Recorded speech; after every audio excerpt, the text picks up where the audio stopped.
Buenas tardes. En este tiempo que estamos en España un poco revolucionados con el tema del coronavirus y aislados en casa, pues desde la parroquia hemos querido que no falte por lo menos la charla cuaresmal. Hoy lunes tocaba la tercera charla de Cuaresma con el título La Fuente Viva, ¿no? El Evangelio de la Samaritana, que escuchábamos ayer, ¿no? Ayer domingo. Y pues eso, aunque sea desde mi cuarto, desde el aislamiento de cada uno de nosotros en casa, pues hemos querido por lo menos grabar esta charla y poderosla mandar, colgar en la web también de la parroquia, pues para que no falte, por si acaso pues a alguien le ayuda, vaya. La Cuaresma siempre nos puede dar la impresión de que es un tiempo mohíno, ¿no? Dicen en mi pueblo, un tiempo lúgubre. Y más ahora en casa, ¿no? Que nos toca estar encerrados todo el día. Pero en realidad es el momento donde Cristo nos quiere quitar aquello que no nos deja vivir al 100%. Aquello que nos hace siempre ir tirando, ir sobreviviendo. La samaritana representa a aquellos cristianos que venían de los gentiles, que no venían del pueblo de Israel. Es decir, que este pasaje va para todos nosotros. Esta conversación que tiene Cristo con la samaritana, Cristo la quiere tener contigo, con cada uno de nosotros. Esta conversación en algunas personas dura años, ¿no? Puede llegar a durar años. Pero todos estamos llamados a entrar en este diálogo con Él, en este camino de conocer más a Cristo. A mí es un evangelio que me gusta un montón, la verdad. Le tengo mucho cariño, sobre todo desde un momento que nos dieron un retiro en el seminario y le cogí como mucho cariño. Así que lo vamos a ir viendo poquito a poco, juntos. Dice el versículo 5, Jesús estaba allí, sentado junto al pozo. Un profesor que teníamos en la universidad nos decía que el pozo en la antigüedad era el sitio donde se ligaba, ¿no? Nos recuerda, si os acordáis, el Génesis 24, capítulo 24, donde Abraham está preocupado porque ella es mayor y todavía no ha conseguido que su hijo Isaac se case, ¿no? Quiere que su descendencia continúe esta promesa que le había dado el Señor. Por eso quiere que su hijo se case con una buena mujer. Y por eso manda al siervo, el mayor que tenía, el más viejo, dicen, pues para que el siervo no se enamore de ninguna mujer, sino que le busque mujer a su hijo, que vaya al pozo y que busque mujer a su hijo Isaac. Y lo hace, ¿no? También lo vemos cuando Moisés en el pozo defiende a Séfora y al final pues su padre le da en matrimonio a Séfora, ¿no? En el capítulo 2 del Éxodo. Salía muy bien a cuenta, ¿no? ¿Por qué la gente no se casa ahora? Pues porque no hay pozos, ¿no? Claramente. Es un daño que ha hecho muy grande a Madrid el canal de Isabel II, ¿no? Pues bien, Jesús pide agua en el pozo a esta mujer y va él solo, despide a los discípulos para que se quedarse él a solas. Y este gesto se puede relacionar por eso con un desposorio, ¿no? Con buscar esposa. Con este gesto Cristo nos dice que es Él el que va a continuar la historia de salvación, el que va a darle plenitud. Esa historia de salvación que empezó con Abraham y con su hijo Isaac, ¿no? Pide, dame de beber, pide para dar Él después, ¿no?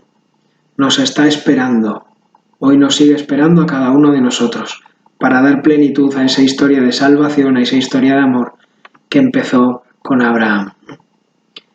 Dice el versículo 6, era hacia la hora sexta. Llega una mujer a sacar agua. La hora sexta, recordamos que son las 12 del mediodía para nosotros más o menos, ¿no? ¿Qué mujer sale a esa hora por agua, ¿no? Cuando puede ir o a principio de la mañana, cuando no pega el sol, o a última hora de la tarde, ¿no? Pues se puede entender que sale a esa hora porque era una mujer marginada por las otras mujeres, ¿no?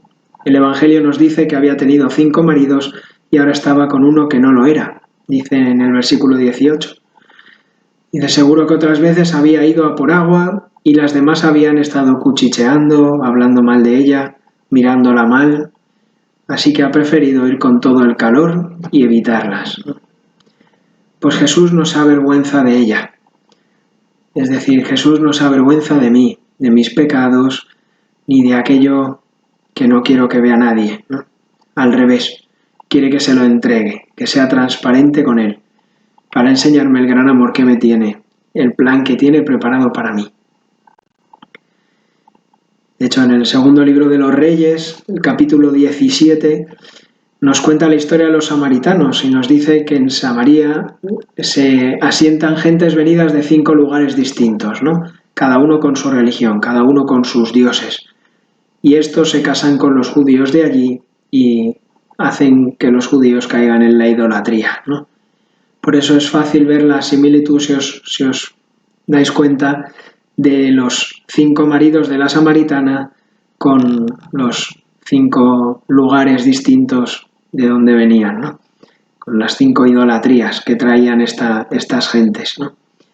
La idolatría, el creer en otros dioses, siempre Israel lo ha asemejado con el adulterio. Cuando mi alma, mi corazón se apega a otros dioses, al dios poder, al dios dinero, al dios imagen, pues se ensucia, se corrompe, no está hecha para eso, ¿no? El versículo 7 dice, dame de beber. Le dice Jesús a la samaritana, ¿no? Dame de beber. Dice Sanefrén, que es un diácono del siglo IV, en un comentario al Diatésaron, dice que el Señor se acerca a la samaritana en el pozo porque es un buen cazador, ¿no? Dice, se mimetiza con el ambiente para salir a mi encuentro. Nos pide siempre para enseñarnos a pedir. Nos pide Él siempre para enseñarnos a nosotros a pedir. Nos pide para poder darnos, como a la samaritana. No le da vergüenza hacerse mendigo, pedirnos, si con eso nos atrae y nos enseña a cómo le tenemos que pedir nosotros a Él. Le dice, si conocieras quién es el que te dice dame de beber, le pedirías tú y Él te daría agua viva. Se hace el encontradizo con nosotros para que en medio de cientos de pensamientos que nos rondan siempre la cabeza, podamos pararnos y quedarnos charlando con Él en el pozo. Jesús se quiere quedar a solas con la samaritana, sin discípulos en medio, para hablar del corazón. Para hablar del corazón y hablarla al corazón. Empieza con una petición para provocar una confesión sincera. Empieza hablando de agua y acaba hablando de amor. Dice en el versículo 9-10, ¿cómo tú siendo judío? Y le responde Jesús, si conocieras. ¿Cuántas veces nuestros prejuicios nos alejan del Señor? El pensar que ya le conocemos del todo, que ya sabemos cómo funciona esto de la fe, que ya entendemos todo. Si conocieras, le dice Jesús, es decir, si tú supieras de verdad quién es Dios, quién soy yo. Jesús poco a poco en la conversión le va quitando el velo que con los años la samaritana ha puesto en su corazón. No tiene prisa, incluso de perder el tiempo hablando con nosotros de cosas que en realidad no tienen importancia. Si le hubiera dicho de primeras a la samaritana, hola, yo soy el Mesías, ¿quieres algo? Ella habría salido corriendo y se habría acabado allí la conversación. Por eso entra poco a poco, al modo de los hombres, ¿no? Dice en el versículo 14-15, el que beba del agua que yo le daré nunca más tendrá sed. Y le responde la samaritana, Señor, dame esa agua. Jesús enciende en la samaritana esa sed de amor que quizá después de tanto tiempo había apagado. Después de tantos maridos, de tantos golpes en la vida, ya no creía en el amor de verdad. Pensaría que su corazón era así, que siempre querría más. Así no tendré que venir aquí, le dice, ¿no? Cristo con nosotros también nos enciende de nuevo el corazón, aunque como la samaritana todavía no nos muestre cómo piensa llenar esa sed tan grande. No la ahogues, no la llenes con 1000 cosas para no sentirla, o hagas como que no la tienes, porque ya te has cansado de esperar, ¿no?